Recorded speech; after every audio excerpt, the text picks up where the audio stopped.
I'm joined today on the Daily Signal podcast by Kayleigh McEnany, former White House press secretary and now co-host on Outnumbered on Fox News. Kayleigh, it's great to have you with us on the Daily Signal. Good to join you again. Well, you have a book coming out called For Such a Time as This, My Faith Journey Through the White House and Beyond. Can you tell us about the book?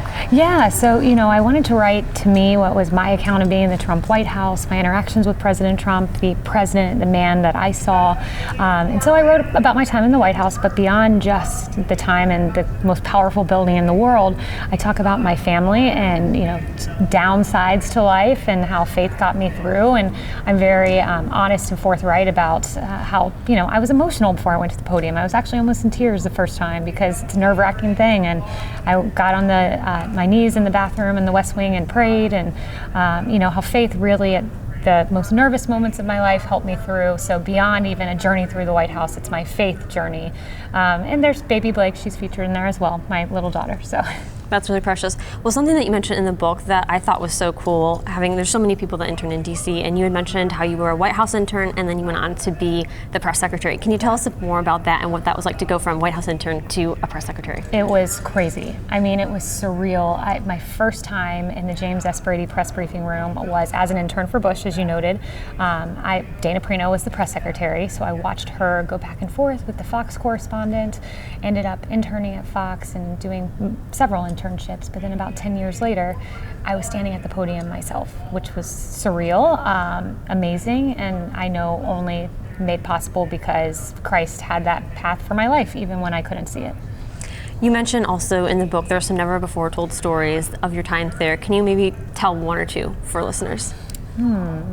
It's never before told stories. Well, I told a few of them on the Turning Point USA stage. Let me see. I'm trying to think of a good one for your podcast. I'm going through a bunch. I would say, I think I told you about the press briefing. I think when the president got COVID-19 was probably one. That was one of the hardest days in the White House because it was someone who wasn't just a boss to me, but someone who had become a friend. President Trump cared deeply about me, my family, my well-being as he did about all of his employees. So when he got COVID, it was scary. I went into the White House and most people weren't at work. The press team showed up. We still had to do our job. Arguably, the most important day for a press shop is the day when the commander-in-chief, the leader of the free world, gets plagued by this very scary illness. We showed up and my team, we worked through the day and kept very tight communications. When the president moved to Walter Reed, we were all very nervous for him, but he recovered. It was good, but I can tell you it was a haunting few hours there in the White House and very surreal, but I'm proud of the work our team did and so glad that the president and all those around him managed to make it through. Well, I can imagine. So this book at its core, it's all about your faith. And for those who work in DC or maybe work other places, how would you encourage them and how did you keep your faith central despite the barrage of just daily life and what all you had to deal with? Well, you're right. The barrage of daily life happens. There are days where, you're just so busy in the drumbeat, you forget to, say a prayer during a tough moment or, read your devotional or read a Bible, or you can't go to church one Sunday because you're on the campaign trail. You're right. The daily barrage of life takes over. But I think when you have a personal relationship with Christ, even when you on your side aren't putting in the work, when you go to him during those hard times, he's there during those valleys, he's there to help you along the way. That's when I discovered the times when I hear most clearly from Christ are the times when I'm in the valleys in life. So I think even if you're not someone who reads a devotional every day, I certainly try to. I'm certainly not perfect, but during those hard times, I turned to my Jesus calling at the advice of Sarah Sanders, my predecessor, and she was right because it's in those moments when he spoke to me and helped me through. So given your time in the White House as press secretary, are there certain things that you wish more people would ask about that they don't ask you about? And you're like, hey, I would love to talk about that if people would ask me. What are some of those things? So I talked a lot about crime in the streets. And, Jen Psaki's made the point and the Biden administration that the crime wave started happening during Trump's last year. That's absolutely accurate. Also during Trump's last year was the defund the police movement, was Democrat mayors and governors, not prosecuting people who committed crimes. So there's a reason it started going down. It's because of leftist policies. But I was deeply moved and emotional remember at one time I saw a New York Post cover and it was a casket for a one-year-old.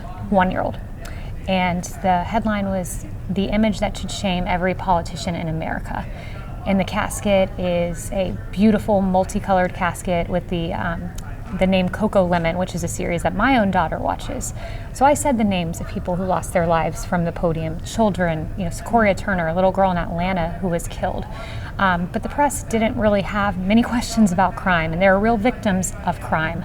So I continued to bring it up, and now we're finally starting to talk about it, but I think it's important we say the names of police officers who have fallen, children who have lost their lives, because these are real victims. And I'm glad that I was able to use the podium to bring attention to these issues, but the press often ignores them because it doesn't fit the left narrative. So I wish I would have been asked more substantive questions, chiefly on those two issues. Let's talk about the press a little bit and media coverage in general. What was it like working with the press when you were there? We all saw some of the briefings. You've mentioned it in your speech here at Turning Point. And now what you see on today's press briefings in the Biden administration, do you see similarities?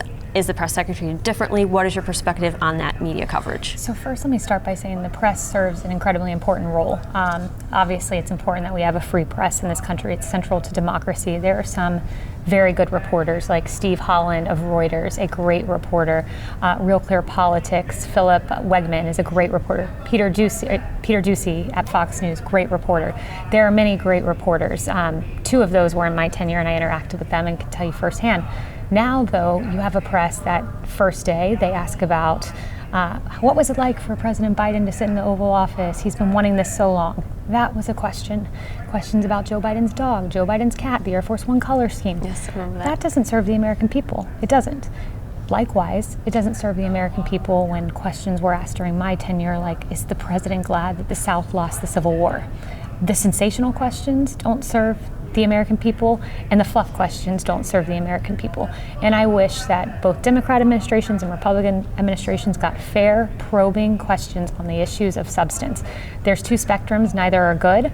If the press could come right down the middle, some of the questions you hear Peter Ducey asking, for example, straight, hard-hitting questions. And I think that's what the American people deserve. I want to ask you one more thing. Critical race theory, we've seen this become very rampant. When kids were home during COVID, parents saw what their students and their children were learning and are very concerned, have questions about it. What is your perspective? And I know Florida has done a lot in this regard to keep CRT out of schools, but what do you think should happen here? How should this be solved? Yeah, look, I think it's terrible when you have children being taught that by virtue of the color of their skin, they are an oppressed or an oppressor. The idea that my daughter would go to school and be taught that she's an oppressor because of the color of her skin, or one of her classmates would be taught that she is oppressed because of the color of hers. It's horrible, it's insidious, it's not the American way. I'm so proud of Governor DeSantis for banning it alongside other Florida governors, or other governors around the country, I should say. It's insidious and we've got to stop it. And that's why you see parents rising up, much like the Tea Party movement, but on the issue of critical race theory. Well, former Press Secretary Kayleigh McEnany, thank you for joining us again on the Daily Signal. Really appreciate it.